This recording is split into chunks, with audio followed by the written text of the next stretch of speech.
नमस्कार। आप सभी अधिवक्ता गणों एवं सम्मानीय जनों का मैं ब्रह्मदत्त सिंह अधिवक्ता एवं मंत्री अखिल भारतीय अधिवक्ता परिषद महाकौशल प्रांत इस ऑनलाइन स्टडी सर्किल में हार्दिक स्वागत करता हूं। इस ऑनलाइन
हाँ जी, पुनः आप सभी को मेरा नमस्कार। माफी चाहता हूँ व्यवधान के लिए।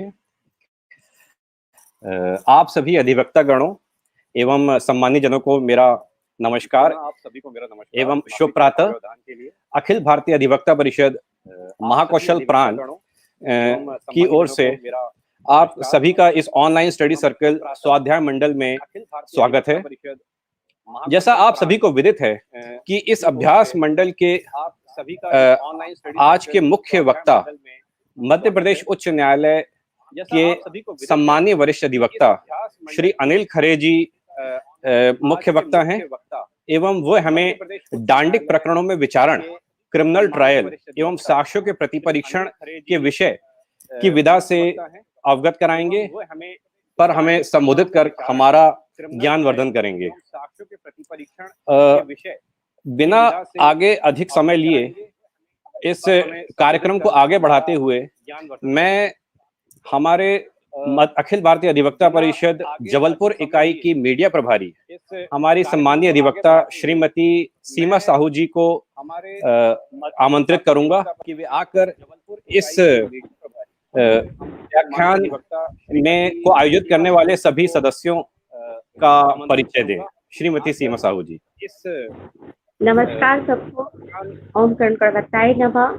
अखिल भारतीय अधिवक्ता परिषद में के कार्यक्रम यूट्यूब चैनल में के माध्यम से मैं श्रीमती सीमा साहू यहाँ उपस्थित क्षेत्रीय एवं प्रांतीय मुख्य वक्ता, अधिवक्ता एवं दर्शकों का स्वागत करती हूँ। आज के मुख्य अतिथियों में सर्वप्रथम क्षेत्रीय हैं दीपेंद्र कुमार कुशवाहा जी, जो मध्य प्रदेश छत्तीसगढ़ अखिल भारतीय अधिवक्ता परिषद के महामंत्री पद पर हैं। आप मध्य प्रदेश हाई कोर्ट ग्वालियर में विधि व्यवसाय का कार्य करते हैं। श्रीमान तेज कुमार मोड़ साहब की मध्य प्रदेश छत्तीसगढ़ अखिल भारतीय परिषद में क्षेत्रीय सदस्य के रूप में पद में भार संभाले हुए हैं। आप मध्य प्रदेश हाई कोर्ट जबलपुर में कार्यरत हैं, विधि व्यवसाय का कार्यरत है। श्रीमान सुनील कुमार गुप्ता जी, आप जिला इकाई सचिव पद पर मध्य प्रदेश हाई कोर्ट में विधि व्यवसाय का कार्य करते हैं। श्रीमान मुकुंद कुमार अग्रवाल जी महाकौशल प्रांत के महामंत्री पद पर हैं, जो जिला न्यायालय भोपाल में विधि व्यवसाय का कार्य करते हैं। मैं आमंत्रित करती हूँ कि श्रीमान मुकुंद कुमार अग्रवाल जी हमारे इस संगठन के गठन के बारे में कुछ संक्षिप्त परिचय दें। नमस्कार। नमस्कार, मैं मुकुंद अग्रवाल अधिवक्ता महामंत्री महाकौशल प्रांत आप सभी का हार्दिक स्वागत करता हूँ, अभिनंदन करता हूँ। आपको विदित है कि आजादी के संघर्ष में अधिवक्ताओं की बहुत अहम भूमिका रही है, लेकिन आजादी के बाद में अधिवक्ता अपने व्यावसायिक कार्यों में रत रहे और राष्ट्रीय चेतना के अभाव में माननीय दत्तोपंत जी ठिमड़ी जी ने विचार करा कि अधिवक्ता जो इतना बड़ा समाज है और विद्वान समाज है, उनकी राष्ट्रीय संवेदनाओं में भूमिका क्या रहनी चाहिए। इस विचार को लेकर के 7 सितंबर 1992 में उन्होंने अखिल भारतीय अधिवक्ता परिषद की स्थापना की और तब से लेकर के आज तक अखिल भारतीय अधिवक्ता परिषद गैर राजनीतिक संगठन के रूप में अधिवक्ताओं के बीच में काम कर रहा है। जैसा कि सभी को विदित है कि अधिवक्ता परिषद का मूल उद्देश्य समाज के कमजोर पीड़ित लोगों को उचित न्याय मिल सके, इसके लिए न्याय केंद्रों की स्थापना करना, अधिवक्ताओं में अध्ययनशीलता है, सुचिता है, उसके लिए एक स्टडी सर्किल का आयोजन किया जाना और समाज के समसामयिक विषयों पर अधिवक्ताओं के लिए चिंतित होना और विधि के क्षेत्र में चिंतित होना। अधिवक्ताओं के लिए काम करने के लिए तो बार एसोसिएशन, राज्य संघ, लेकिन विधि के क्षेत्र में, कानूनों के क्षेत्र में कौन चिंता करेगा, इसका कार्य अधिवक्ता परिषद करेगी। अभी आपने निकट में देखा होगा और मैं सभी से आग्रह भी करूंगा कि अधिवक्ता परिषद ने एक विचार रखा कि जो केंद्र शासन द्वारा अधिसूचनाएं जारी की जाती है वह केवल इंग्लिश और हिंदी भाषाओं में जारी की जाती है। तो अधिवक्ता परिषद ने अपनी मांग रखी कि क्यों ना ये अधिसूचनाएं वो सभी भारतीय भाषाओं में प्रकाशित की जाए। इसको लेकर के अधिवक्ता परिषद ने माननीय प्रधानमंत्री महोदय के समक्ष पत्र लिखा और एक हस्ताक्षर अभियान पूरे भारतवर्ष में जारी किया हुआ है, जो भी वर्तमान में चल रहा है। उस हस्ताक्षर अभियान के अंतर्गत हम सभी लोगों को सहमति दे रहे हैं कि ये जो अधिसूचनाएं हैं वे सभी भारतीय भाषाओं में प्रकाशित हो। अभी वह चल रहा, मैं इस यूट्यूब चैनल के माध्यम से देश के समस्त अधिवक्ताओं से आह्वान करता हूँ कि वह लिंक पर जाकर के और वह इलेक्ट्रॉनिक प्रक्रिया से जो फॉर्म सबमिट किया जाना, सहमति जताई करना, वह सबमिट किया जाए। इसके अलावा लॉकडाउन पीरियड में अधिवक्ता परिषद ने समय का बहुत अच्छा सदुपयोग करते हुए हमारी अखिल भारतीय इकाई ने और पूरी प्रांत की इकाइयों ने लगभग 120 ऑनलाइन स्टडी सर्किल जैसा आज का आयोजन किया गया है। इस प्रकार के लगभग 120 ऑनलाइन स्टडी सर्किल का आयोजन पूरे भारतवर्ष में आयोजित किया गया ताकि उससे सभी अधिवक्ता कानून की बारीकियों को समझे और लाभ प्राप्त कर सके। उसमें माननीय श्री हरीश जी सालवी जी जैसे वरिष्ठ अधिवक्ता, माननीय मुकुल रोहतगी जी, हमारे सॉलिसिटर जनरल साहब और कई न्यायमूर्ति और न्यायाधिपतियों ने अपने विचार दिए। तो अधिवक्ता परिषद का जो मूल उद्देश्य है कि अधिवक्ताओं में एक चेतना जागे, राष्ट्र के प्रति वह काम पूर्ण रूप से अधिवक्ता परिषद करेगी। इतना ही नहीं, अधिवक्ताओं को लेकर के जो चिंता सभी के मन में है लॉकडाउन के काल में कि अधिवक्ताओं की काफी आर्थिक स्थिति से परेशानी आ रही है, तो अधिवक्ता परिषद ने माननीय वित्त मंत्री महोदय के समक्ष एक पत्र लिखा जिसमें अधिवक्ताओं को लगभग 5 लाख रुपए की वित्तीय सहायता प्रदान किए जाने का अनुरोध किया है। तो ऋण के रूप में प्रदान की जाए और लेकर भविष्य में हमें तो जानकारी मिलेगी कि वह स्वीकृति मिल रही है, स्वीकृति के स्तर पर। इस प्रकार से पूरे भारतवर्ष के न्यायालयों की स्थिति क्या है, न्यायालयों में ऑनलाइन सुविधा कैसी है, इसी के माध्यम से वहाँ चर्चा हो सकती है कि नहीं हो सकती, बार एसोसिएशन वेल इक्विप्ड है कि नहीं है, वहाँ पर स्वास्थ्य सुविधाएं है कि नहीं, ये पूरा डाटा अधिवक्ता परिषद में अपनी सभी इकाइयों से एकत्रित करके माननीय मंत्री जी को पहुंचाया गया है ताकि उस संदर्भ में बहुत कार्य हो सके। अभी हमारे लगभग सभी प्रांत में और प्रांतों में भी छोटे छोटे प्रांतों का विभाजन करके और कई सारे प्रांतों में इकाइयां हैं, सभी जिलों में इकाइयां हैं और अब तहसील स्तर पर भी बहुत सारी इकाइयां हैं और हमारे कई हजार कार्यकर्ता अधिवक्ता परिषद इस कार्य में लगे हैं।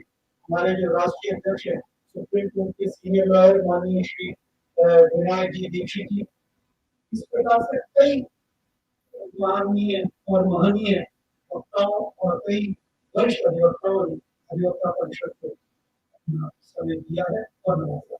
आप सभी का अधिवक्ता परिषद में स्वागत है, अभिनंदन।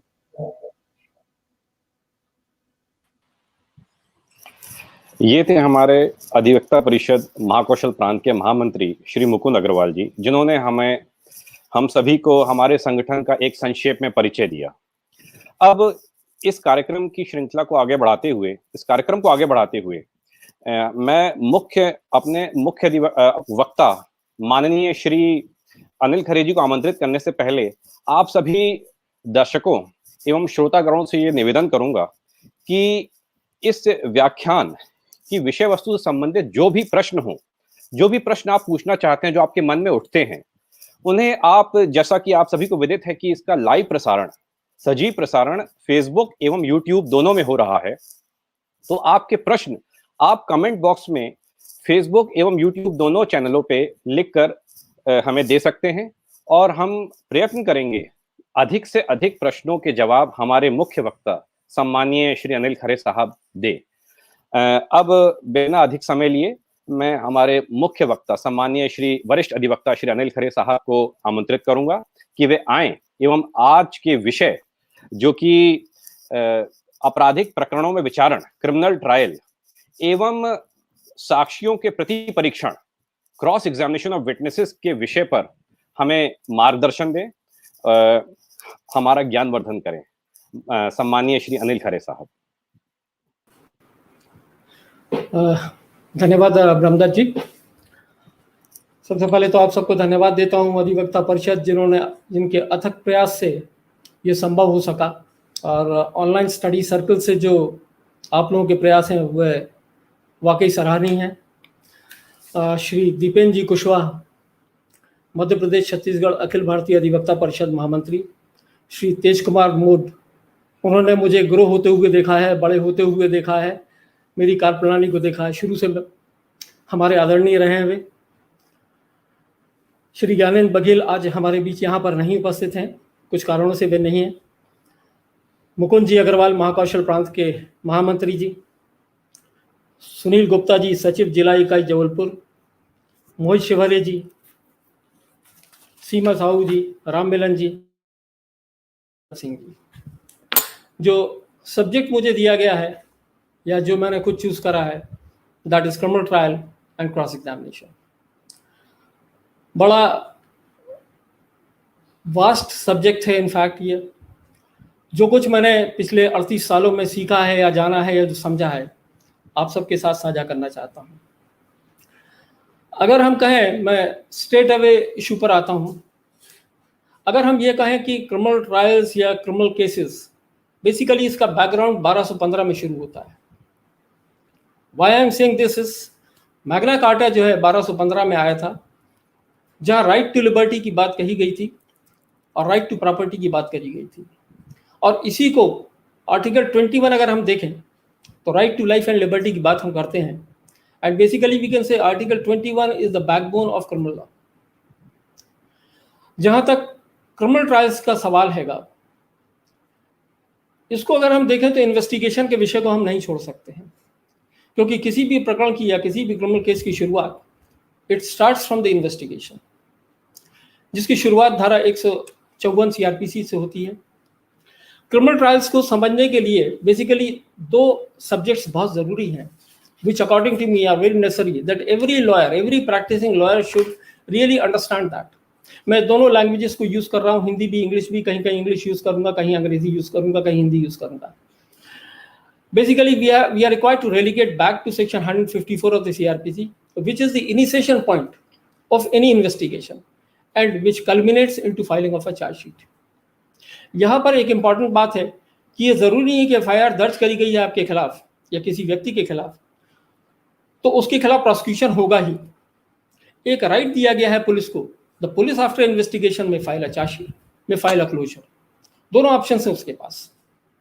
फिर आता है कोर्ट का रोल, यहाँ पर आता है, और यहाँ पर एक लॉयर का रोल आता है।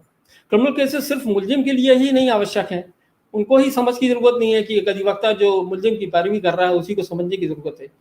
विक्टिम के लिए भी उतना ही नेसेसरी है। एक फेयर प्ले की बात जो है, it is applicable to both the victim as well as the accused. Now, when we say that, say for example, a final report is submitted or a closure report is submitted by the police, the court has got three options available with it. Number one, the closure may be accepted. and the court may return back the charge sheet or drop the proceedings. Number 2, the court may take cognizance. And number 3, the court may direct for a further investigation. These are the 3 options which are available. समझने की बात, हर lawyer को ये समझना चाहिए कि basically वो कौन से जजमेंट्स हैं जो इन इश्यूज पर हैं और लाइट थ्रो करते हैं. मैं अगर पहला जजमेंट बोलूंगा तो अभिनंदन झा का वो पहला जजमेंट है. जो भी मुझे सुन रहे हैं मैं उन सभी का स्वागत करता हूं और निवेदन करता हूं कि कुछ जजमेंट्स जो क्लोजर के ऊपर हैं. एक पहला जजमेंट जो बेसिकली एक लैंडमार्क जजमेंट है, that is Abhinandan Jha versus Dinesh Mishra, AIR 1968 supreme court, pages 117. I will once again repeat it. AIR 1968 supreme court, pages 117, जहां पे ये गाइडलाइंस दी गई हैं कि क्या करा जाना चाहिए जब क्लोजर आता हैगा.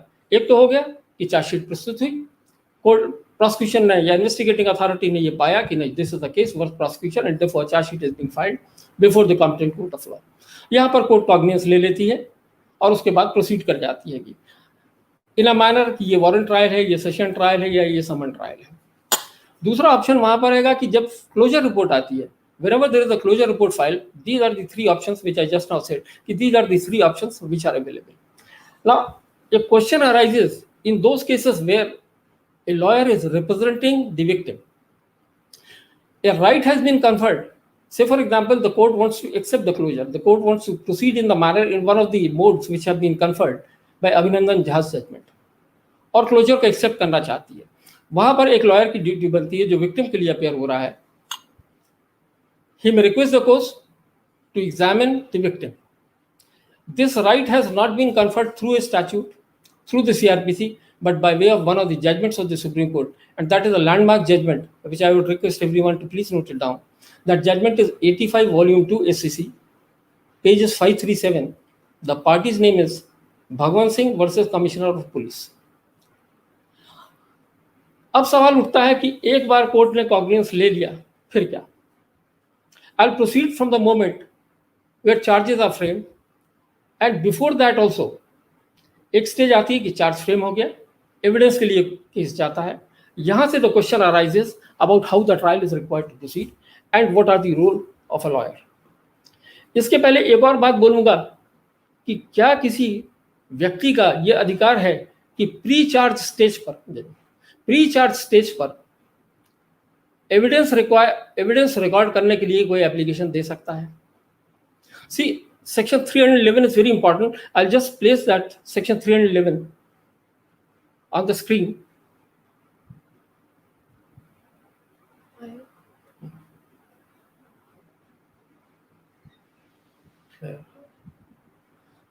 It is not coming on the screen, but the 311 is important. Where an application can be made for summoning a witness at the stage of inquiry or trial. Now, both these stages are important. See, the right for getting anyone examined at a pre-charge stage has not been recognized by any law. It was for the first time that our High Court, that is the Madhya Pradesh High Court, in one of the judgments said this.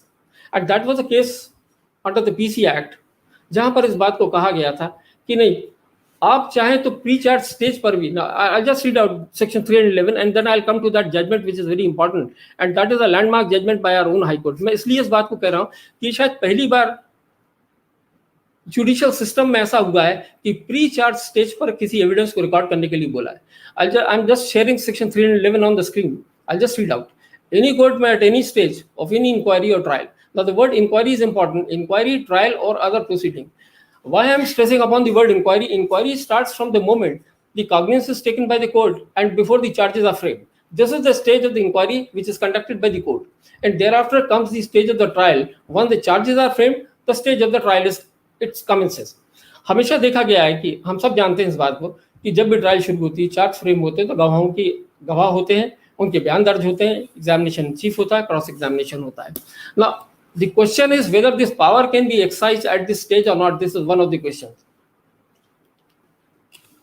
For the first time, जो लोग PC act में वकालत करते होंगे उन्होंने देखा होगा sanction एक बहुत बड़ा मुद्दा होता है पीसी एक्ट के अंतर्गत. Section 19 of the PC Act says कि no court shall take cognizance of any offense unless a valid sanction is there. Now valid sanction means what? और इसका कैसे असेसमेंट होगा? जो प्रीवियस लॉ था वो ये कहता था कि एविडेंस के दौरान अगर सैंक्शन वैलिड नहीं है वो ऑब्जेक्शन लिए जाएंगे, उन ऑब्जेक्शंस को डिसाइड करा जाएगा और उसके बाद फाइनल स्टेजेस में इस इश्यू को डिसाइड करा जाएगा। पहली बार हमारे मध्य प्रदेश हाईकोर्ट ने डिवीजन बेंच ने the judgment has been pen down by justice Atul Shridharan. I just share it on the screen for you, you can note down the citation, I will not read it. लेकिन उसका कुल मिला के सार ये कहा गया है कि सैंक्शन के इशू को सबसे पहले डिसाइड करना चाहिए पीसी एक्ट के केसेस में। इसलिए बोल रहा हूँ कि 311 एक ऐसा पावर है जो प्री चार्ज स्टेज पे भी हम उपयोग उसका कर सकते हैं। जैसे कि एक पीसी एक्ट के मैटर में प्रोसिक्यूशन हो रहा, हम एक दरखास्त लगा सकते हैं ये कहते हुए कि सब सैंक्शनिंग अथॉरिटी को एग्जामिन करा जाए। अब ये बात हम कहाँ से लेकर आए? 311 का पावर है इंक्वायरी की स्टेज पर, और इस राइट को ही हमारे हाई कोर्ट ने रिकॉग्नाइज करा है। This is a judgment and this is a citation I am sharing on the screen. Everyone can note down this citation, that is WB number. The WB number is given over there, the party's name is given and the date of the order is there. Now this is one of the judgment which you can rely upon whenever you are conducting a trial under the PC Act. ये जहां बात हो जाती हैगी तो charge की stage के पहले ही इस इशू को कोर्ट को डिसाइड करना पड़ेगा whether sanction is valid or not, and if the sanction is not valid, what the High Court has said is this, that in case the sanction is not valid, then the proceedings are required to be dropped. So this is for a very important judgment which I am trying to say कि pre charge stage पे पहली बार हमारे high court ने एक ऐसा फैसला दिया हैगा जिसमें इस बात को कहा गया हैगा कि नहीं आप दरखास्त लगा सकते हैं। कोर्ट ने इसमें यह भी कहा हैगा कि it is not necessary that one has to make an application, the court can suo motu summon by invoking the powers under section 311 of the CRPC, summon the witness, that is the sanctioning authority, who may be examined on behalf of the prosecution and may be cross-examined on behalf of the defense. So this is a very, very, very important judgment according to me, where the rights of a pre-charge recording of the evidence has been recognized. It is for the first time. Now, the second issue which I want to really take up is the role of a lawyer in a criminal trial or during the course of cross-examination. मैंने जो कुछ सीखा है इतने सालों में, एक दो चीज़ें शेयर करना चाहूँगा। मैंने हमेशा ये करा है कि हर क्रिमिनल ट्रायल में मैंने केस वहाँ से उठाया जहाँ प्रोसिक्यूशन छोड़ता है, क्योंकि गवाह हमारे पास तो एक दो रहते हैं जो हम डिफेंस में लेके आते हैं, बकाया गवाह तो प्रोसिक्यूशन कर लेते हैं। तो अगर उन्होंने बोला है कि ये इंसिडेंट घर के अंदर हुआ है, खेत में हुआ, तो I never try to take it कि no the place of incident is required to be changed. I always try to see कि no I pick up the case from the stage where the prosecution is leaving, and then I try to build up the defense. अब सवाल उठता है कि defence हम कैसे लेंगे। हमें कानून बहुत अच्छे से पता होना चाहिए, जिस धारा के अंतर्गत प्रोसिक्यूशन किया जा रहा उस धारा के बारे में हमारा ज्ञान पूरी तरह से होना चाहिए, हमारी तैयारी पूरी होनी चाहिए। ऐसा नहीं होना चाहिए कि आज हमने कुछ पूछा, दूसरा गवाह आया हम कुछ पूछते हैं, तीसरा गवाह आता हम कुछ पूछते हैं। जैसे we have been seeing on television screens and in the serials and the movies that there is a continuity of the sequence and the scenes which are maintained. Similarly is the case with a lawyer. He should maintain the continuity of a case. He should not break the continuity. आज हम एक defence ले रहे हैं, कल हम दूसरा defence ले, this should not be done. यहाँ पर मैं ये कहना चाहूँगा कि हमको लॉ बहुत अच्छी तरह से पता होना चाहिए। एक say for example a prosecution is under the Indian Penal Code, then we should know the provision of law. We should know the general exceptions which are there under the Indian Penal Code. We should know where we are taking the defense, whether we are taking a defense, say for example it is a case of bodily injuries, we are taking a defense of right of private defense, we are taking a defense of false implication. So all these things are to be kept in mind. तो ये तैयारी हमारी पहले दिन से होनी चाहिए, जिस दिन चार्जशीट फाइल होती है उसी दिन से हमारी तैयारी होनी चाहिए। दूसरा, एक क्रॉस एग्जामिनेशन के लिए जो एक बहुत इंपॉर्टेंट चीज़ है, जो कुछ मैंने समझा है, मैं अपने एक्सपीरियंस से शेयर करता हूं कि हमारे दिमाग में हमेशा ये चलना चाहिए, वी शुड बी इनक्विजिटिव। एक बच्चे को अगर हम देखते हैं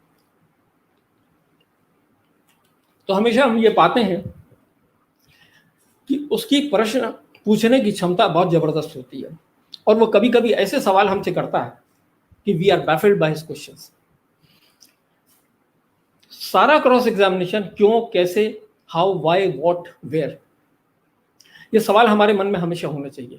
but these question should be in consonance with the law under which we are conducting a trial. एक और चीज जो बहुत इंपॉर्टेंट है, मैंने अपने एक्सपीरियंस से ये देखा है कि नॉर्मली जब एग्जामिनेशन चीफ होता है तो lawyers are not present over there. एक बहुत बड़ी चीज यहाँ पर है कि जब आप वहां नहीं रहते हैं तो आप बेसिकली ऑब्जेक्शंस नहीं रेज कर पाते हैं।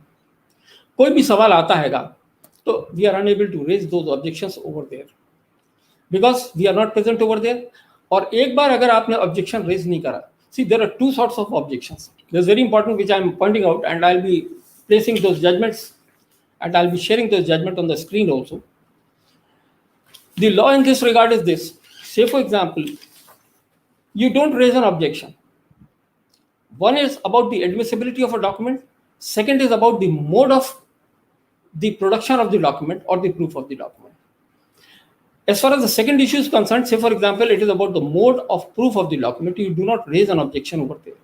Then subsequently, you cannot raise an objection. Say for example, it is an objection in respect to the admissibility of a document. You can even raise that objection at the subsequent stage, at the end of the trial or before the higher courts. होता यह है कि हम चूंकि objections raise नहीं करते हैं, objections रह जाते हैं, फिर हम फाइनल स्टेजेस पे जब हम आर्ग्यू करते हैं तो हम उस डॉक्यूमेंट को पॉइंट आउट करते हैं कि नहीं साहब ये डॉक्यूमेंट गलत तरीके से प्रूफ हो गया। Now the question is whether you can raise such an objection or not. No, the answer is no, you cannot raise this objection at this juncture now. Why this is being said? Now, this view is supported through the judgments of the Supreme Court, which I would be sharing with all of you. The basic judgment on this issue is, this is 2003 volume 8, SCC, pages 752.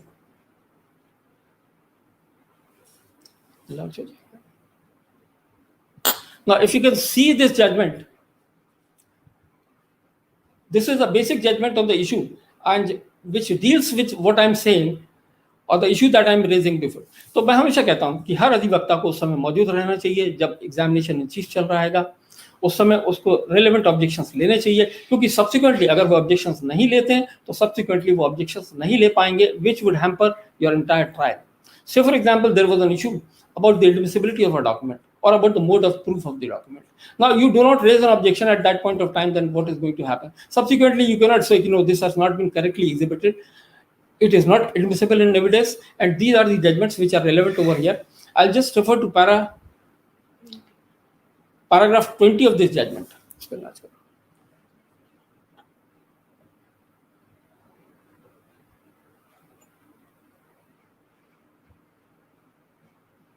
Yes. This is the relevant portion which says so what I am saying. Everyone can read it. I will not be wasting the time because the duration is very short. In fact, the issue is very wide. And therefore, I'll just refer to paragraph 20 of this judgment, which in fact lays down this proposition of law. So basically what happens is that you are required to raise an objection at the relevant point of time. अगर आप उस समय objection नहीं लेते हैं तो subsequently आप objection नहीं ले सकते हैं। इसमें दोनों चीजों को डिस्कस करा गया, दोनों issues को। एक हो गया about the admissibility of the document and the second is about the mode of proof of the document. So both these things are there. Say for example, it touches about the admissibility of the document. Then subsequently you can raise this objection. But if it is about the mode of proof of the document, you do not raise the objection, then subsequently you cannot raise this objection. There are other judgments on this issue. You can just note down, everyone who's there, who's hearing me, can note down this judgment. There are two more judgments on the issue. There are many judgments, but two more important judgments are there. One is 2004, volume 7 SCC, pages 107.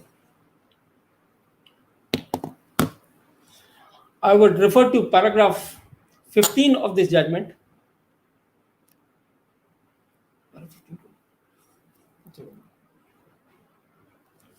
Now, this is what it says.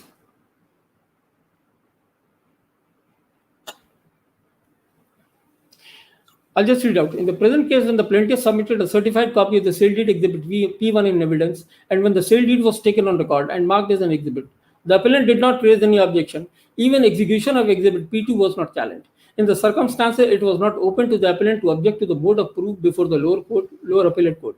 If the objection had been taken at the trial stage, the plaintiff could have met it by calling for the original sale deed and which was on record in the collateral proceeding. But as there was no objection from the appellant, the sale deed so and so was marked as Exhibit P1. It was admitted on record without objection. So these are the principles which have been laid down by the Supreme Court. So very important facet over here, when a lawyer is going on with a trial in a criminal case, तो हमेशा हम normally हम ये कहते हैं कि हमारा junior चला गया, लेकिन हम जूनियर को ये गाइड करें, ये बताएं. And these are the judgment which we are required to carry at every point of time whenever we are conducting a trial before a trial court. So this is a very important facet which every lawyer is required to take along with him when he's conducting a trial before the trial court in a criminal case. Now one more issue which is very important is, मैं हमेशा ये कहता हूँ कि हम objection जरूर race करें. हर वो इशू जिस पर हमको लगता है कि हमको ऑब्जेक्शन रेस करना चाहिए, हमको जरूर रेस करना चाहिए.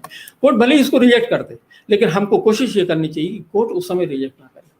और उसके लिए हमें हमेशा कोर्ट से ये निवेदन करना चाहिए कि नहीं, आप इसको रिजर्व रखिए, फाइनल स्टेज में जब हम इसको आर्ग्यू करेंगे तब उस समय इस इशू को डिसाइड करिए.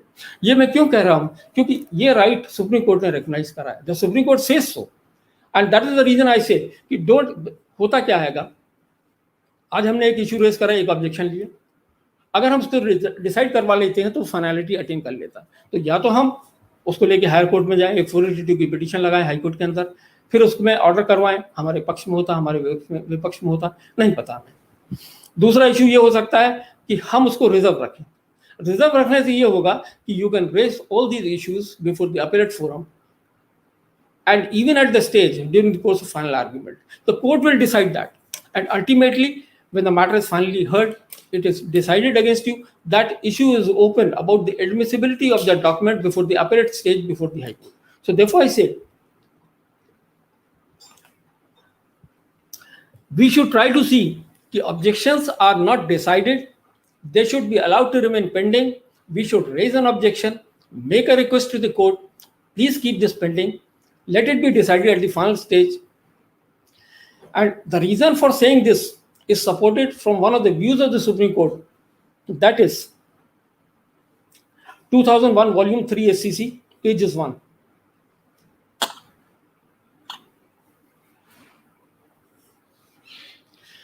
Paragraph 14 and 15 of the judgment, and they're important, which deals with this issue. I think everyone is able to see on the screen this judgment which I am sharing, and this is very important. I'll just read out. When so recalled, the practice which can be a better substitute is this: whenever an objection is raised during the evidence taking stage regarding the admissibility of any material or item of oral evidence, the trial court can make a note of such objection, mark the objected document tentatively as an exhibit in the case, or record the objected part of the oral evidence, subject to such objection to be decided at the last stage in the final judgment. If the court finds at the final stage that the objection so raised is sustainable, the judge or magistrate can keep such evidence excluded from consideration. In our view, there is no illegality in adopting such a course. However, we make it clear that if the objection relates to the deficiency of a stamp duty of a document, the court has to decide the objection before proceeding. Then para 15, the above procedure if followed. Now, this was the idea why the court said so. The above procedure if followed will have two advantages. First is that for time in the trial, that the time in the trial during evidence taking stage would not be wasted on account of raising such objection, and the court can continue to examine the witness. The witness need not wait for long hours, if not days. Second is that the superior court, when the same objection is recanvassed and reconsidered in appeal or revision against the final judgment of the trial court, can determine the correctness of the view taken by the trial court regarding that objection without bothering to remit the case to the trial court. So I always say, raise an objection, that is very necessary. Your eyes, your ears should be open during the course of the trial. You should keep a watch when the prosecutor is conducting his examination in chief, so that at an appropriate stage you may raise an objection. Thereafter, the objection so made by you should be got recorded in the deposition sheet or in the order sheet. Ask the court with the aid of this judgment, let it be decided finally. This is very important in fact. Normally हम बड़े casually लेते हैं इस बात को कि नहीं, अरे चल रही एग्जामिनेशन शीट चल रहा है, हम बाद में जाके देख लेंगे. लेकिन मैं कहता हूं कि ये एक बहुत नेसेसरी फैसेट है हर लॉयर के लिए जो भी एक ट्रायल कंडक्ट कर रहा है, कि वहां पर ऐसे ऑब्जेक्शंस को रेज करें. और कोर्ट से ये निवेदन करें न्यायालय से कि साहब हमने ऑब्जेक्शन रेज करा है, इसको रिकॉर्ड कर लें और इसको फाइनल स्टेजेस में डिसाइड करें। ये चीज़ बहुत महत्वपूर्ण है क्योंकि क्रिमिनल ट्रायल का एक बहुत बड़ा अंश है, ये बहुत बड़ा अंग है। एग्जामिनेशन इन चीफ को हम नहीं छोड़ सकते हैं। एग्जामिनेशन इन चीफ को हर लॉयर को प्रेजेंट रहना चाहिए उस मौके पर, उस मोमेंट पर, so that he can raise an appropriate objection. Now one more important thing, this is about the objection which I said, which is very important. In fact मेरा ख्याल समय शायद कम हैगा, 11:35 हो रहा है, मेरे पास शायद 11:45 या 11:55 तक का समय है। तो एक बहुत इंपॉर्टेंट इशू जो हर ट्रायल कोर्ट के लॉयर को समझना चाहिए, बहुत जरूरी है। हम रोज ट्रायल करते हैं, हमने रोज इन्वेस्टिगेशन में, बेल एप्लीकेशन में, हर जगह बोला होगा कि this is a statement recorded under 161। Now 161 is a recorded statement during the course of investigation by the investigating officer. Now what is section 162? This is also important. The use of the statement recorded under 161 is 162. 162 में दो बहुत important चीजें हैं। एक है कि statement sign नहीं होना चाहिए, दूसरा to contradict by way of the previous statement which is recorded under 161, उसके बारे में बात करता है। 162 को समझना और 145 एविडेंस एक्ट को समझना बहुत अनिवार्य है हर ट्रायल कोर्ट के लॉयर के लिए। और एक और चीज है कि अगर हम कॉन्ट्रडिक्शन की बात कर रहे हैं तो 162 और 145 को समझना बहुत जरूरी है, उस पर जजमेंट समझना बहुत जरूरी है। फिर एक और प्रश्न उठता है कि क्या ओमिशन कॉन्ट्रडिक्शन होता है? हम लोग रोज कहते हैं yes omission amounts to contradiction. मैं जो कुछ मैंने समझा है, बहुत लोगों से चर्चा भी करी है, जजमेंट्स पढ़े हैं, कई चीजों को देखा है, yes omission is a contradiction. लेकिन है कहां पर ये 162 में ही दिया हुआ। आई be sharing 162 is really, there are two provisions which I would be sharing on the screen and I'll be reading with all of you, because this is the backbone of a criminal trial. Whenever we say we are required to contradict, we are required to understand section 162 first.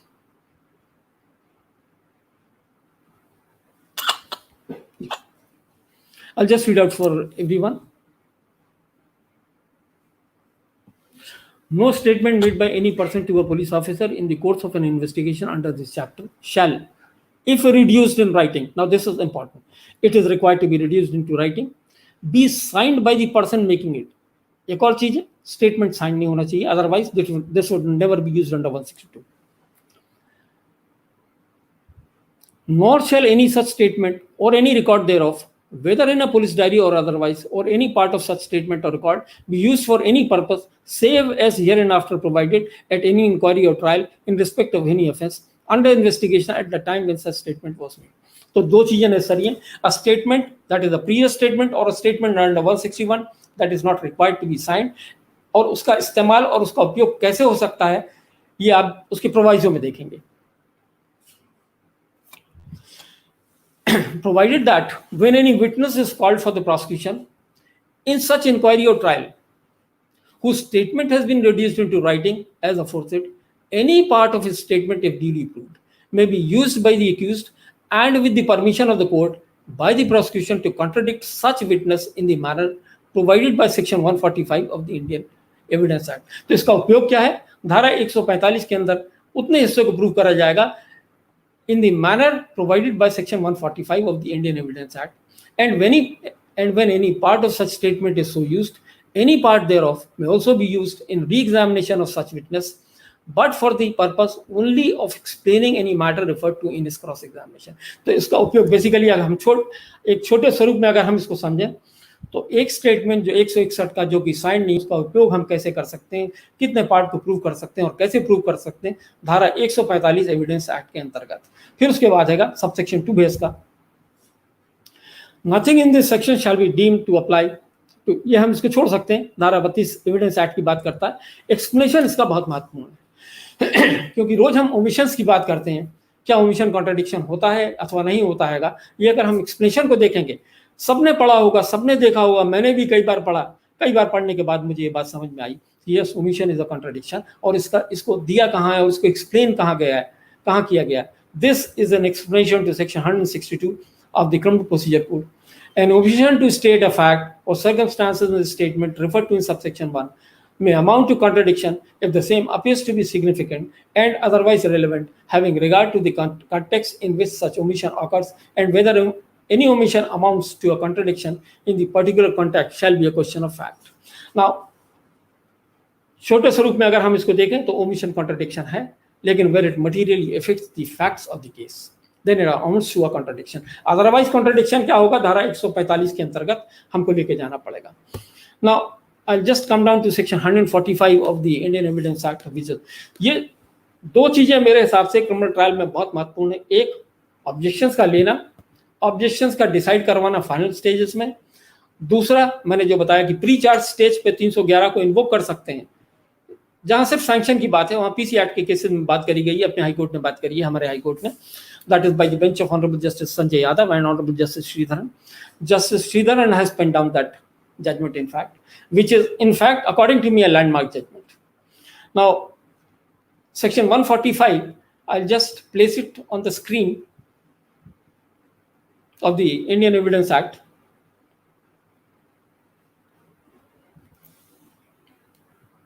Now, this is important.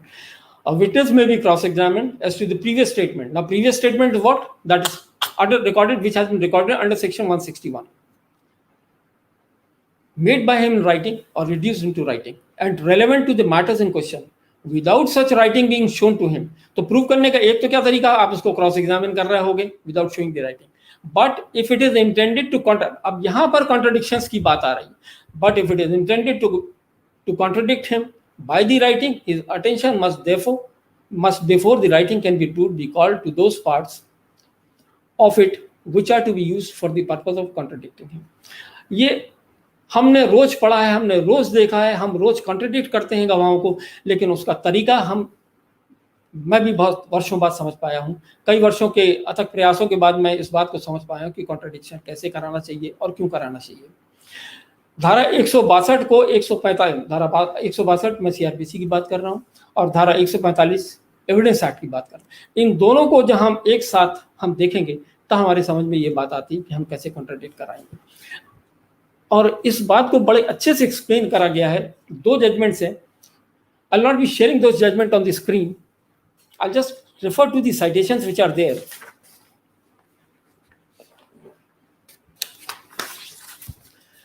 A landmark judgment to that effect is, basically I can say this is a Bible or a Gita in respect to the mode of contradicting a witness and the omission in respect to the previous statement.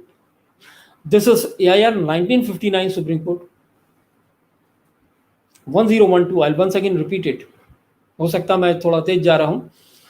AIR 1959 Supreme Court, page 1012, and the party's name is Tehsildar Singh versus State of UP. That's basically, according to me, इसको हम इस issue पर गीता या Bible कह सकते हैं. मैं समझता हूँ हर अधिवक्ता को जो क्रिमिनल लॉ में प्रैक्टिस कर रहा है और जो हम रोज कॉन्ट्रडिक्ट कराते हैं, बहुत छोटी छोटी बात, हमें पहले तो ये समझना चाहिए कि कॉन्ट्रडिक्ट हम किस बात से करा रहे हैं. किसी ने कहा कि शाम का इंसिडेंट था, गवाही में आके बोलता है शाम के 4 बजे का इंसिडेंट था, तो हम इसी बात को कॉन्ट्रडिक्शन में लेके जाते हैं. क्या रेलेवेंसी इस बात की? तो हमें उसकी रेलेवेंसी समझना चाहिए कि इस कॉन्ट्रडिक्शन से हमें फायदा क्या हो रहा है, या इस ओमिशन से हमें फायदा क्या हो रहा है, क्या ये मटेरियल अफेक्ट कर रहा है. सूर्यास्त अगर उसने बोला 161 में, यहाँ बोलता है 6 बजे, तो क्या फर्क पड़ेगा इससे? तो हम इन छोटी छोटी बातों को नहीं देखें, बहुत मटेरियल ऑब्जेक्ट पे हम कॉन्ट्रडिक्ट करें. फिर एक और जजमेंट है जो लेटर वर्जन है इस जजमेंट का और बहुत अच्छे से एक्सप्लेन करा गया है. मैं निवेदन करूंगा आप सबसे कि इस जजमेंट को जरूर पढ़ें. यह है 2015, volume 9, SCC, pages 588. I'll once again repeat it. It is 2015, volume 9, SCC, pages 588.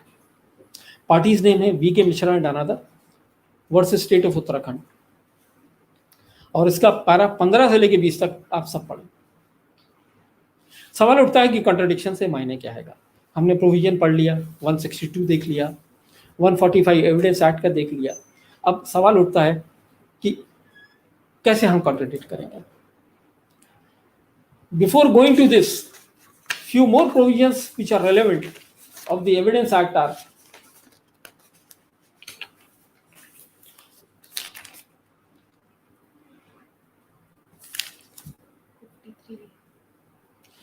Section 137,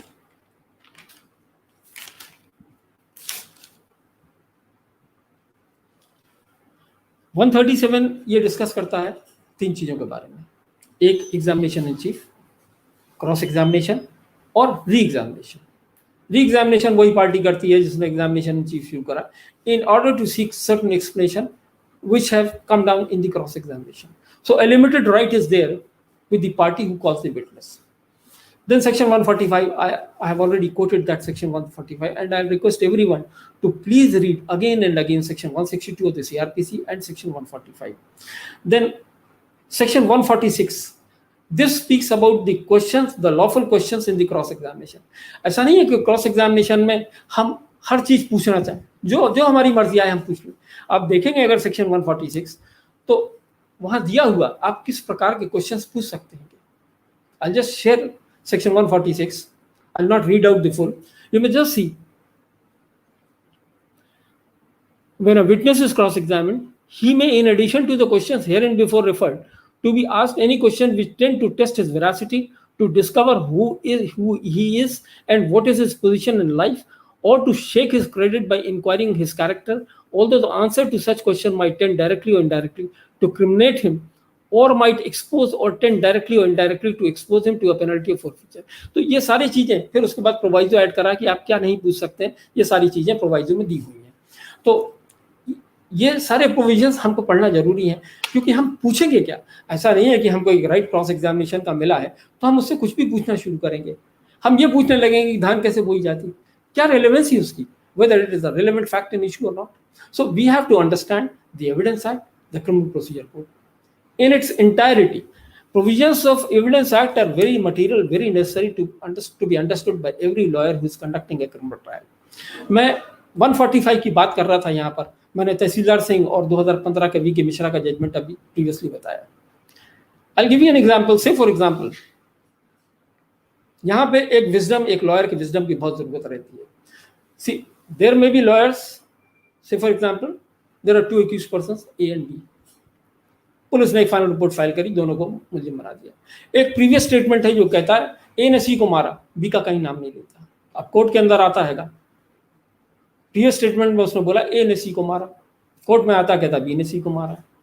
now if I am appearing for B, I will contradict that part. मैं पूछूंगा देखो भाई बी ने नहीं मारा था, फिर मैं उसको उसका प्रीवियस स्टेटमेंट, क्योंकि the procedure is contemplated under section 145, I'll draw his attention to that part of the statement which has been recorded under 161.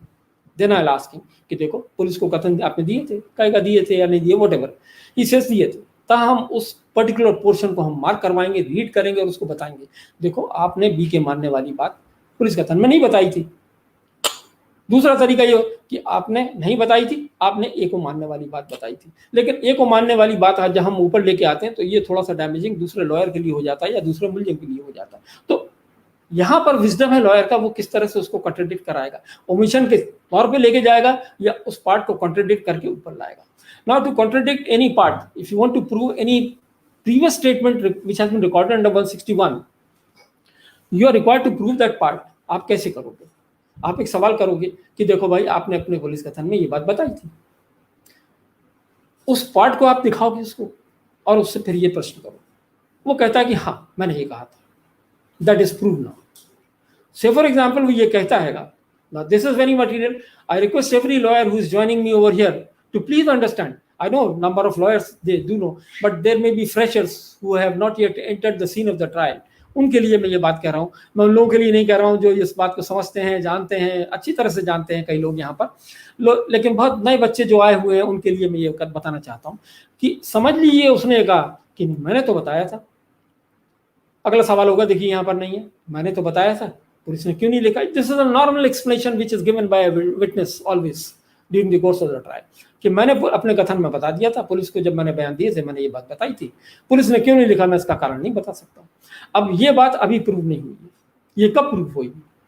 जब वो इन्वेस्टिगेटिंग अथॉरिटी आएगा जिसने ये स्टेटमेंट रिकॉर्ड करा है और हम जब उससे पूछेंगे ये बात कि देखिए उस पार्ट को हम उसको ड्रॉ करेंगे, वहां हम उस आईओ से पूछेंगे जिसने स्टेटमेंट रिकॉर्ड करा कि आपने एक्स का कथन लिया था, वो कहेगा नेचुरली अगर उसने लिया तो he can't deny, he can never deny this part कि I did not take this statement.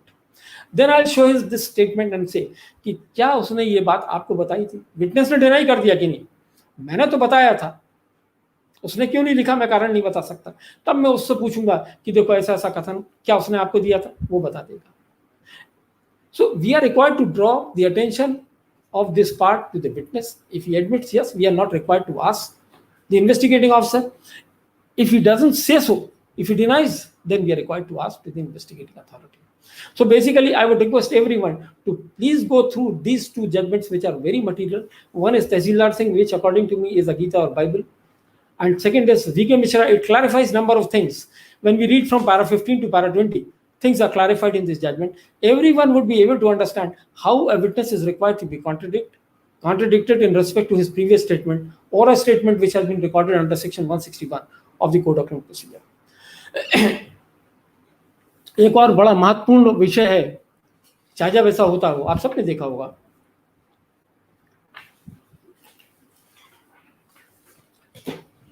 List of witnesses आती है और उसके अंदर जो है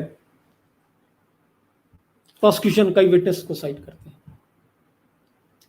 चाहे जब ऐसा होता है गवाह कोर्ट में समन भी हो जाता आता है, प्रोसिक्यूटर एक सॉर्ट ऑफ एक इंटरैक्शन विटनेस से गवाही के पहले करता है, नॉर्मली करते हैं, जो मैंने देखा है वो करते हैं, वो पूछते हैं और उन्हें लगता है कि नहीं ये विटनेस हमारे हाथ में अब नहीं रहा है, ये प्रीवियस स्टेटमेंट से बाहर जा रहा है, they try to give him up, और कोर्ट से रिक्वेस्ट करते हैं कि नहीं हम इसको गवाह में नहीं लेना चाहते, we want to give up this witness, और कोर्ट उसको ऑर्डर शीट में रिकॉर्ड करके गिवन अप कर देती है।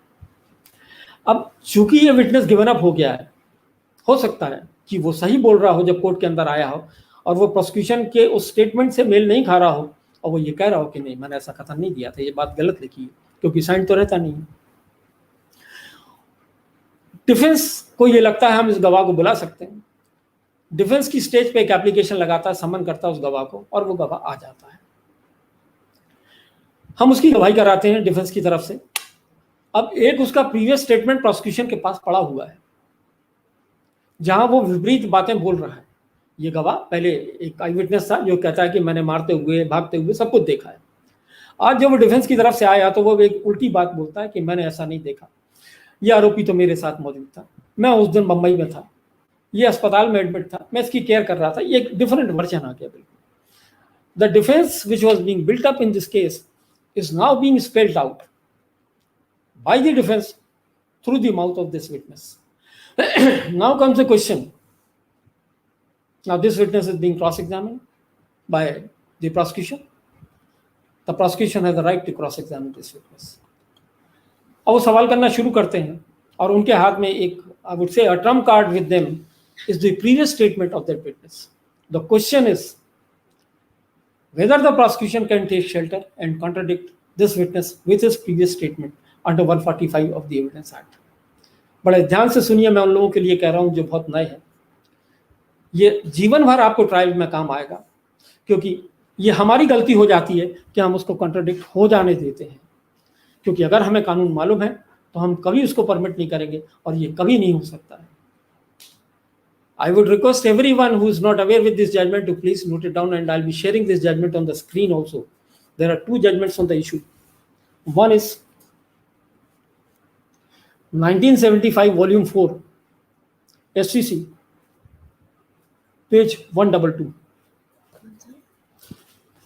1975 volume 4 SCC page is 122, Shakila Khader.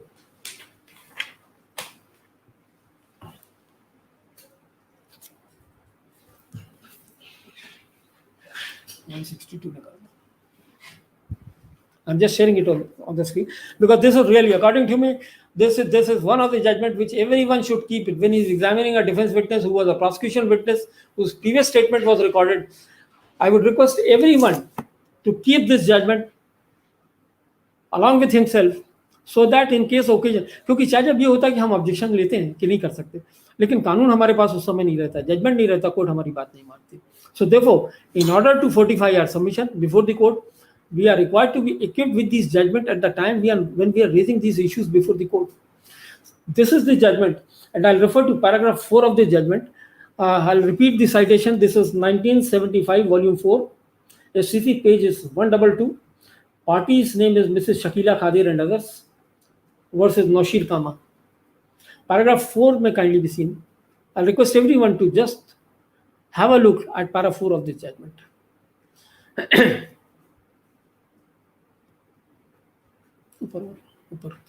Just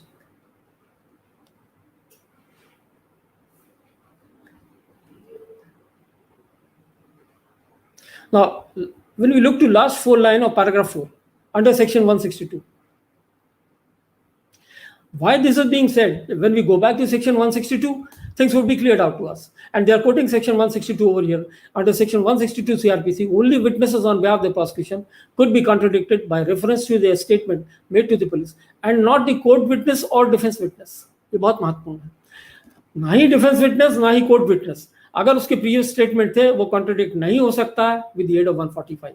Even so, in the circumstances of this case, his evidence, which is more or less similar to the evidence of PW 5 to 7, cannot be accepted.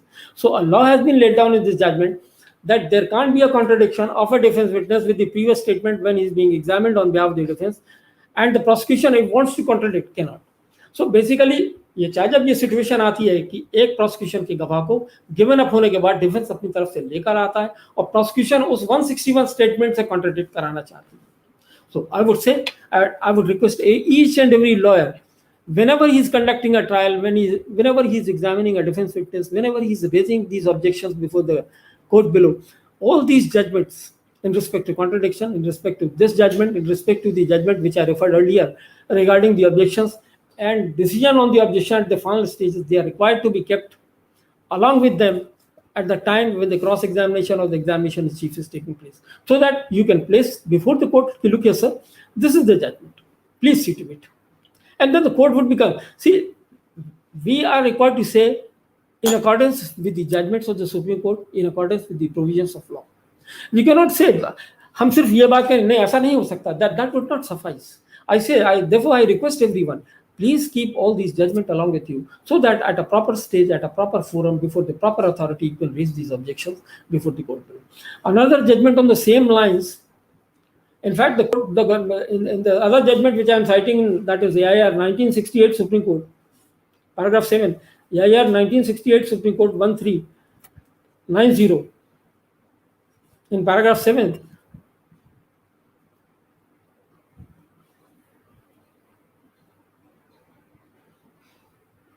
the same thing has been said. The court has gone to the extent that it is unfortunate that there is no provision like this. The court, looking to section 162, because this 162 only confers the right of contradicting of a prosecution witness produced by the prosecution in respect to the previous statement, not a defense witness. So the logic behind it is this. I therefore say that always be ready with these judgments. Now, one more thing about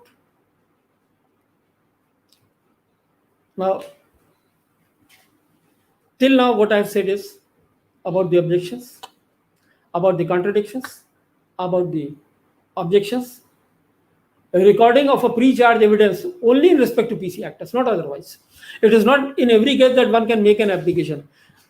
जो justice Sreedharan ने वो बात कही है, मैं उसको आपको बताता हूँ क्यों कही है.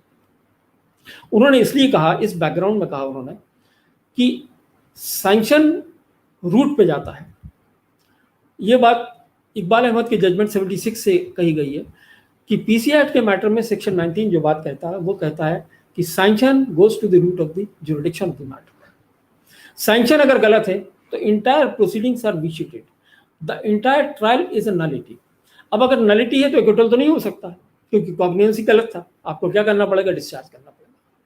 तब इस आइडिया से आगे बढ़े कि इतना, say for example 30 witness have been recorded, the entire trial has taken place, और आखिर में जाके ये आता है कि नहीं साहब, ये जो अथॉरिटी थी जिसने सैंक्शन ग्रांट करी है ये कॉम्पिटेंट नहीं थी, गलत सैंक्शन. तब क्या होगा? एक्विटल तो हो नहीं सकता, डिस्चार्ज होगा. तो इतनी एक्साइज जो हुई है, इतना जो समय वेस्ट हुआ है मुलजिम का, विक्टिम का, प्रोसिक्यूशन का, कोर्ट का, ये जीरो पे चला गया. तब उन्होंने ये बात कही और इसी संदर्भ में इस इशू को आगे बढ़ाया. उन्होंने ये कहा कि ये जो है ट्रायल शुरू होने के पहले ये एक्सरसाइज होनी चाहिए और हर केस में पीसी एक्ट में होनी चाहिए। मैं उन सब लोगों के लिए बात कर रहा हूँ जो पीसी एक्ट में डील करते हैं, ज़रूर इस जजमेंट को पढ़ें और देखें कि क्यों कहा गया है। और ये राइट दिया गया है कि आप हमेशा सैंक्शनिंग अथॉरिटी को प्री चार्ज स्टेज पे एग्जामिन करवाएं। If the court is losing sight of this, you make an application and that application is mandatorily required to be considered. हमारे इधर जो सिस्टम हैगा, थोड़ा सा बहुत पीछे जाऊंगा कि हमारे इधर का जो सिस्टम है, see there are two systems which are prevailing for a criminal law. One is the inquisitorial system and another is the adversarial system. These are two systems. हमारे इधर जो है एडवर्सरियल सिस्टम प्रिवेल करता है, इंक्विजिटोरियल prevail नहीं करता, जहां दो पक्ष रहते हैं, एक प्रोसिक्यूशन रहता है, एक डिफेंस रहता है। हालांकि कोर्ट उसमें इंक्विजिटोरियल सिस्टम में आगे आ जाती है क्योंकि सेक्शन 165 एविडेंस एक्ट एक पावर कन्फर करता है कोर्ट को। He acts as a watchdog in the entire trial. 311 को एक्सरसाइज कर सकते हैं, अपने सुमोटो एक्सरसाइज कर सकते हैं, 165 एक्सरसाइज कर सकते हैं, रिलेवेंट एक्सप्लेनेशन सीख कर सकते हैं। तो he stands as the watchdog. अब एक और जहां मैं ऑब्जेक्शंस की मैंने बात करी थी, वहां एक section 27 of the evidence act is very material. Memorandum के ऊपर बहुत सारी बातें बोली गई हैं। ये विस्तार में इस विषय को डिस्कस करा गया है।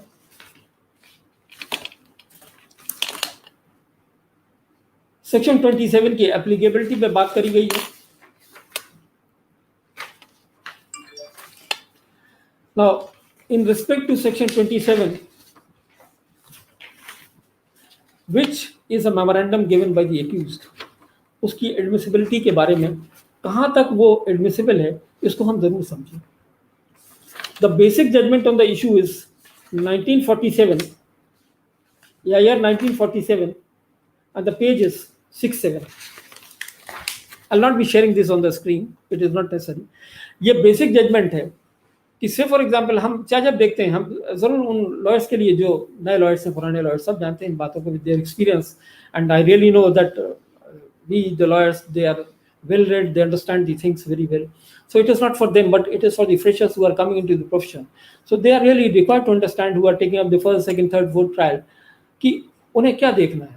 चाहे जब गवाही में आता है कि एक मेमोरेंडम दिया गया, आजकल पुलिस मेमोरेंडम को किस तरह से लिखती है, वो इस तरह से लिखती है, इसकी एडमिसिबिलिटी कहाँ तक है, वो फैक्ट जो डिस्कवर करा गया है हमारे डिस्क्लोजर पे या मुलजिम के डिस्क्लोजर पे, the fact which is basically discovered on the disclosure made by the accused. लेकिन लिखा कैसे जाता है कि मैंने एक चाकू जो मैंने फलानी जगह से खरीदा था, मैंने उस चाकू से फलाने को मार दिया. तो ये सारी की सारी चीजें जो मेमोरेंडम में होती है वो गवाही में लिखाने की कोशिश करी जाती है. चाचा मैंने यहाँ तक देखा है कि 161 के स्टेटमेंट को एग्जिबिट प्रोसिक्यूटर मार्क कर देता, हमें हमारी आंखें उस समय खुली होनी चाहिए, कान खुले होने चाहिए. कोर्ट भी ध्यान नहीं देती क्योंकि एक तरफ एक गवाही चल रही, कोर्ट दूसरी तरफ. So therefore it is the duty of the lawyer standing on behalf of the defence that he should be very watchful while conducting a trial. तो जब ऐसी गवाही रिकॉर्ड होने लगी, सेक्शन 27 के मेमोरेंडम को एज इट इज लिखाया जा रहा है, तब हमें जरूर ऑब्जेक्शन रेज करना चाहिए. ऑब्जेक्शन के संबंध में मैंने केसेस बताए. 27 के मेमोरेंडम के संबंध में जो बेसिक जजमेंट है, जहां से शुरुआत होती है, दैट इज या 1947 privy council page 67 and the parties name is Pulukuri Kotaiya and others versus the King Emperor. This is the name, this party's name, and this is the landmark judgment by the Privy Council. इसको थोड़ा सा stretch आगे करा गया है, जरूर पढ़ें इस जजमेंट को. हालांकि critical analysis of this judgment is necessary and requires to be considered someday. I do not know when, how, but then that is 2016 volume 14 SCC pages 640. इसको एक्सप्लेन करते हुए इसको आगे बताया गया थोड़ा सा इस जजमेंट में. और 47 को इसमें this is add on to 47 Privy Council judgment. So I would say कि everyone is required to read this judgment. Now one more thing which is necessary, I will relegate myself to the stage of investigation. Defence के lawyer का role सिर्फ उस stage पर नहीं है जब trial होती है. कभी जब आपके पास अभियुक्त या उसके परिवार वाले या पैरोकार आपके पास आते हैं, जब इन्वेस्टिगेशन में केस होता है, उसे अरेस्ट करा जा रहा है और आपको बताता है, आपका रोल वहां भी शुरू होता है. और कैसे होता है मैं आपको बताता हूं.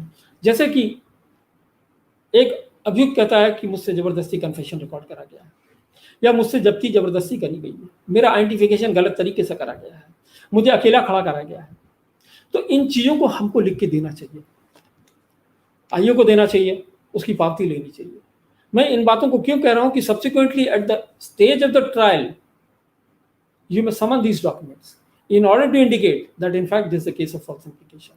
All along I have been saying the identification has not been correctly done. The confession has been wrongly recorded. I retracted from the confession immediately. The seizure has not been correctly made. I made a recommendation to the authorities. So these are the sessions. A client doesn't understand all these things. The niceties of laws are required to be understood by a lawyer who's practicing law. He can suggest, he can ask them to make appropriate application to the appropriate authorities, highlighting these issues before the competent authorities so that at the subsequent stage when you are conducting a trial, you can make an application under section 91 of the Code of Procedure. See, 91 can be invoked. I'll come to section 91 also. 91 can be invoked at the stage of the trial. You may summon, because section 91 says about summoning of documents at the stage of investigation, inquiry or trial. Now, inquiry, as I said, inquiry is basically a stage which is before a trial after the cognizance has been taken. Trial commences from the stage where the charges are framed. So therefore, I say, at the stage of the trial, you can summon these documents. The question arises whether at the stage of framing of charge, you can summon the documents or not. You can rely upon these documents or not. Because earlier to this, it was somewhere exactly, I don't remember, it must have been 1997 when Satish Maharaj's judgment came. Satish Maharaj recognized a right and gave a right to the accused that he can raise and rely upon documents and material at the stage of framing of charges which are in his favor. But then subsequently this judgment was overruled in the case of Devendranath Padi. And this judgment has been reported in 2005, volume 1, SCC 565. So then it said, it is only those documents. Devendranath Padi overruled Satish Maharaj, which earlier gave a right to the accused that you can rely upon those documents which are in your favor. Devendranath Padi then came. It said, it is only the material documents and the statement which are placed by the prosecution along with the charge which can be relied upon at the stage of framing of charges. 2005 volume 1 SCC 565 है ये, that is the state of Odisha versus Devendranath Padi, जहाँ पे एक बात और भी कही गई, but that it gives some area. The documents, even at this stage, the documents which are of unimpeachable character can be looked into, even at the stage of framing of charges. So this is one judgment which is necessary and which should be looked into. फिर एक और judgement आया 2018 में, that is 2018 volume 2 SCC pages 93. इसको भी जरूर देखें आप लोग. I'll repeat both the citation. 2005 volume 1 SCC page 565, the state of Odisha versus Devendranath Padi, and the second is 2018 volume 2 SCC pages 93. So these are two important judgments on the issue when you can summon these documents. तो मैं जो कह रहा था कि investigation के role पर आप सजेस्ट कर सकते हैं कि आप ऐसी दरखास्तें दीजिए. कन्फेशन दिया तो आप, you can retract from this confession. Then when the trial commences, you can summon such documents. कि look here, we gave these applications. The prosecution has suppressed these documents. These material documents, these material application, but whenever you give these applications to the authorities concerned, you are required to obtain an acknowledgement of these applications. Then only you can summon, you can ask for the, okay, look here, this is the acknowledgement, the IO has received this application, but they have not filed it along with the charge sheet, and therefore these may be summoned. And then you can confront all those applications with the IO when the IO is being cross-examined by you. So these are few broad guidelines which I would say which are very material. I started with Magna Carta. I said that for the first time this was recognized, the concept of liberty, the concept of right to property. Then our constitution came, Article 21, which is very material. Then I said the criminal trials or the criminal laws, the backbone is Article 21. Fair play is required to be observed. Fair play not only to the accused, but also to the victim. I said victim has a right at that stage when the closure is being accepted. Then he has a right, he can come to the court. His evidence is required to be relied upon. That I said in the case of Bhagwan Singh for the first time, that is in 1985. Then I spoke about the admissibility or the objection in respect to the documents. Then I said about the contradiction, omission. And lastly, I said about Section 27 of the Evidence Act. So broadly speaking, I would say that I can take hours together when I refer to different provisions, but then the duration is short. And these are the broad spectrums which I wanted to bring to the notice of the young lawyers who are there and who are practicing on the criminal side. Once again, I would like to thank the Vidyarthi Parishad, the office bearers, who had really taken great pains in organizing this lecture of mine. I say it was not a lecture by me, it was just a talk. And anyone wants to ask anything can ask me. Thank you very much. Thanks a lot. बहुत बहुत धन्यवाद sir, बहुत ही मूल्यवान व्याख्यान था। आपने जिला न्यायालय से लेकर उच्च न्यायालय से लेकर सर्वोच्च न्यायालय तक अपने जो हजारों प्रकरण आपने जो जिनमें पैरवी करी है, उसका समस्त अनुभव एवं ज्ञान का निचोड़ का एक छोटा सा हिस्सा, जो कि बहुत ही बारीकियों को, सूक्ष्मताओं को आपने हमसे साझा किया है। आप हमारे साथ बने हुए हैं और श्रोताओं ने, दर्शकों ने काफी प्रश्न उठाए हैं जो कि कमेंट बॉक्स में आए हैं, और उनमें से एक प्रश्न मेरा भी है, लेकिन मैं खुद ये प्रश्न काल में हमारे एक सदस्य हैं रामबिलन प्रजापति जी, जो कि हमारे अखिल भारतीय अधिवक्ता परिषद जबलपुर जिला इकाई के मंत्री भी हैं। मैं उन्हें आमंत्रित करूंगा कि वे आएं और हमारे श्रोताओं को, दर्शकों के प्रश्नों को आपके साथ साझा करें। जी, आप सभी को मेरा नमस्कार। ये मैं पहले ब्रह्मदत्त सिंह जी का ही क्वेश्चन पढ़ देता हूं सर।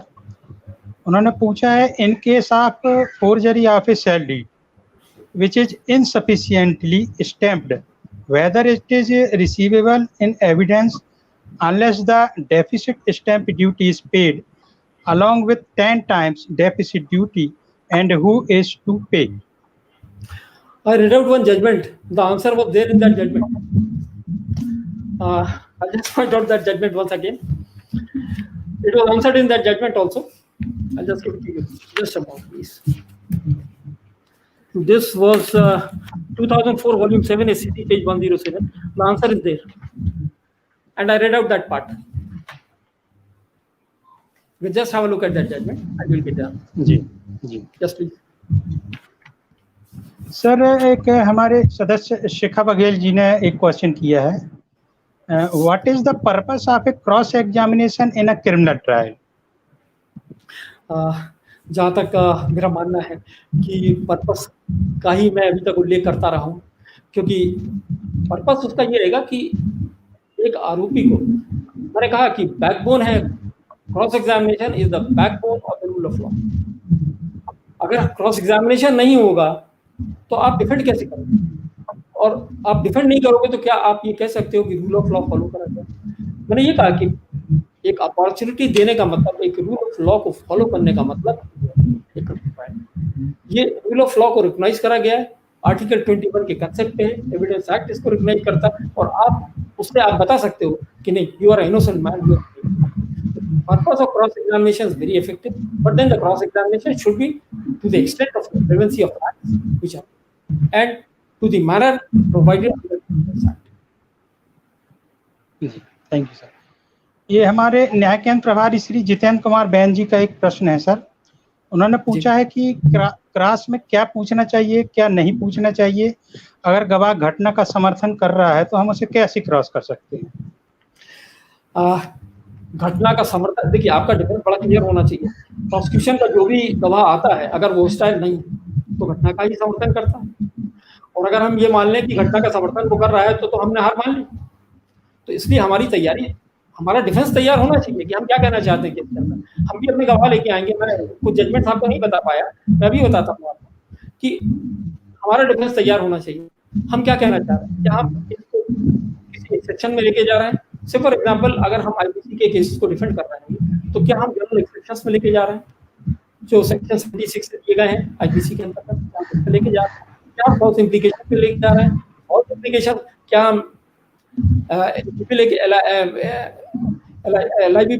पे लेके जा रहे हैं? ये सब चीजों को हमको तय करना पड़ेगा कि हम किस आधार पर लेके जा रहे हैं, और जिस आधार पर लेके जा रहे हैं उस पर हमको डिफेंस के गवाह लेने चाहिए। और डिफेंस के गवाहों के लिए इसीलिए सुप्रीम कोर्ट ने कहा कि डिफेंस के गवाह भी उतने ही महत्वपूर्ण हैं जितने प्रोसिक्यूशन के गवाह। वो साइटेशन में इसी पर दिए देता हूँ, शायद मटेरियल नहीं कि जिन्होंने ये प्रश्न पूछा है, आप चाहें तो नोट कर लें। जहाँ सुप्रीम कोर्ट ने इस बात को कहा है कि डिफेंस के गवाह भी उतने ही महत्वपूर्ण है, उनका भी उतना ही वजन है जितना प्रोसिक्यूशन के गवाहों का है। ये तो जजमेंट है 2002 volume 2 SC page 426, 2002 volume 2 SC pages 4 to 6, और the other 1981 volume 2 SC pages 166। तो देखो ऐसे कि अगर हमने ये मान लिया कि प्रोसिक्यूशन के गवाह ने जो कहा वो तो कहेगा, इन्वेस्टिगेटिंग अथॉरिटी ने उसको गवाह बनाया वो तो कहेगा मैंने कत्ल होते हुए देखा है, मैंने मारते हुए देखा, कहेगा। अब अगर आपका ये डिफेंस है कि आप वहां नहीं थे, ये आपको एस्टैब्लिश करना पड़ेगा, आप वहां, ये कैसे एस्टैब्लिश करेंगे? आप डिफेंस के माध्यम से एस्टैब्लिश करेंगे। देखो the defence witness are very material in these cases, और जब आप क्रॉस करते हैं तो आपके ये सजेशंस इंपॉर्टेंट रहते हैं कि आप ये कहेंगे, जैसे आप स्पॉट पे नहीं तो आपको ये कहना, उसको ये इतना सजेशन तो देनी पड़ेगा आपको कि नहीं हमारा ये कहना है कि आप झूठ बोल रहे हैं, आपने घटना होते हुए नहीं देखी, ये व्यक्ति वहां पर नहीं था, झूठ बोल रहे हो तो क्यों बोल रहे हैं, इसका रीजन भी आपको ऊपर लाना चाहिए कि जैसे ये गवाह है कि हमारे खिलाफ झूठ बोल रहा था, there should be some reason, I should assign that reason कि प्रीवियस एनिमिटी थी, हमने कोई इसकी शिकायत करी थी, तो ये सारे मटेरियल हमको ऊपर लेके आने चाहिए। तो हर केस में हमको बिल्टअप करना पड़ेगा। क्रिमिनल लॉयर, एक क्रिमिनल ट्रायल का अधिवक्ता वो व्यक्ति है जो एक बेबी को कंसीव करता है। मैं हाईकोर्ट के अंदर भी वकालत करता हूँ और डिस्ट्रिक्ट कोर्ट में, सेशंस कोर्ट में भी करता हूँ। तो मैंने देखा हाईकोर्ट की वकालत as far as criminal law, to be very honest I would say it is very easy, but when you are practising in a criminal trial before the criminal court, मैं जानता हूँ कि कितनी मुशक्कत और कितनी मेहनत करनी पड़ती है आपको हर एक एक सवाल के पीछे। आपको एक सवाल पूछने के पहले आगे के 10 सवाल आपको सोचने पड़ते हैं। तो माय आंसर इज कि आपकी प्रिपरेशन, तैयारी सही होनी चाहिए, आपका डिफेंस सही बिल्टअप होना चाहिए, और क्या नहीं पूछना वो मटेरियल, वो एविडेंस एक्ट में मैंने इसीलिए 140 वगैरह पढ़ा है।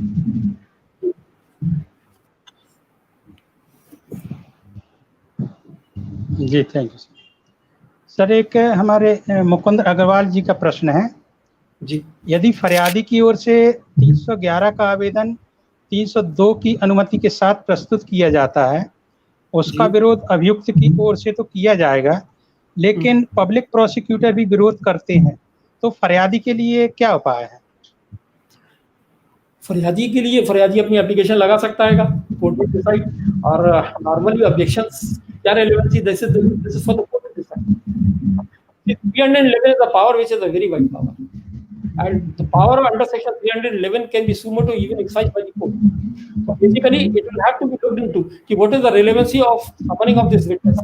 This will have to be adjudicated upon by the court. Merely because an objection is raised by the state, that is not sufficient. So it can be decided by the court, और court ये तय कर सकती है कि गवाह को समन करना क्या आवश्यक है। Merely स्टेट ने ऑब्जेक्ट करा है। यस जी थैंक यू सर। सर एक हमारे प्रदीप सिंह जी हैं, उन्होंने पूछा है यदि किसी घायल ने अपना कथन पुलिस को धारा 161 में स्वयं अपने हाथ से लिख कर दिया है और उसमें अपना हस्ताक्षर किया है, तो उसका विधिक महत्व क्या होगा? 162 अगर देखेंगे तो उसका महत्व कुछ नहीं होगा। अगर वो मर जाता है तो डायरेक्ट डिक्लेरेशन होगा, वरना कुछ नहीं होगा। If it is a signed statement, therefore I said, it would not be relevant. It cannot be used for the purpose of 145. Thank you sir, thank you very much. आपने sir लगभग काफ़ी प्रश्नों के उत्तर दिए हैं, और चूंकि समय भी हो गया है, मैं पुनः BD सिंह से साहब से आग्रह करता हूं कि वो निश्चित रूप से सर ये बहुत ही मूल्यवान अवसर हमें मिला था, जो आपने अपने इतने गहन अनुभव, असीम अनुभवों को हमसे साझा किया है। अब इस कार्यक्रम को हमें समापन की ओर ले जाते हुए मैं अंत में आमंत्रित करूंगा हमारे अखिल भारतीय अधिवक्ता परिषद के जिला इकाई के अध्यक्ष श्री सुनील गुप्ता जी को कि वे आए एवं आभार प्रकट करें। सभी अधिवक्ताओं को नमस्कार। सबसे पहले मैं उन सभी अधिवक्ताओं को धन्यवाद दूंगा जो YouTube के चैनल और Facebook के माध्यम से इस कार्यक्रम को देख रहे हैं, और उन्होंने बड़े अच्छे कमेंट्स और अच्छे प्रश्न पूछे। इसके लिए हमारा अधिवक्ता परिषद धन्यवाद देता है, और यही आपका उत्साह और प्रश्न पूछने के देखते हुए हम लोग की ये हर बार कुछ ना कुछ नए अधिवक्ताओं जजेस को ले आने का प्रयत्न हम लोग करे जा रहे हैं। और इसी श्रेणी में आज जो हमारे बीच में वरिष्ठ अधिवक्ता अनिल खरे साहब उपस्थित हुए हैं, जो कि हाईकोर्ट बार में 2 बार अध्यक्ष भी रह चुके हैं और विभिन्न मामलों में पैरवी करने के साथ साथ वो WP इत्यादि आदि में भी पैरवी करते हैं। उनकी छवि सब लोग से जानकारी में है और ऐसे ने कीमती समय देते हुए हमारे इस कार्यक्रम का में आकर हमें उद्बोधन दिया, अधिवक्ताओं को अपने क्रिमिनल के संबंध में जानकारी दी। इसके लिए हम बहुत बहुत आभारी हैं। और इसमें हमारे YouTube में जो चैनल को प्रसारित करने में हमारा ग्वालियर का जो प्रांत है उनके मोहित जी और हमारे क्षेत्रीय मंत्री दीपेंद्र जी कुशवाहा का बहुत बहुत आभार, जो इस कार्यक्रम में उपस्थित भी रहे हैं और उनके द्वारा मॉनिटरिंग भी की जा रही है।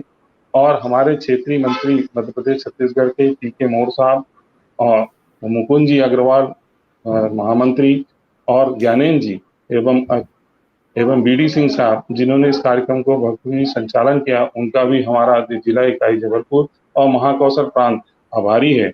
और इस कार्यक्रम को हम लगातार आप लोग जो अधिवक्ताएं हमारे इस कार्यक्रम को देख रहे हैं और अपने कमेंट्स दे रहे हैं, इसके आभार प्रदर्शित करते हैं ताकि हम आगे भी आपको इस प्रकार का कार्यक्रम दें। और मैं जिला इकाई जबलपुर का सचिव सुनील कुमार गुप्ता आपका हृदय दिल से धन्यवाद प्रदर्शित करता हूँ। बहुत बहुत धन्यवाद और इस कार्यक्रम को समाप्त करने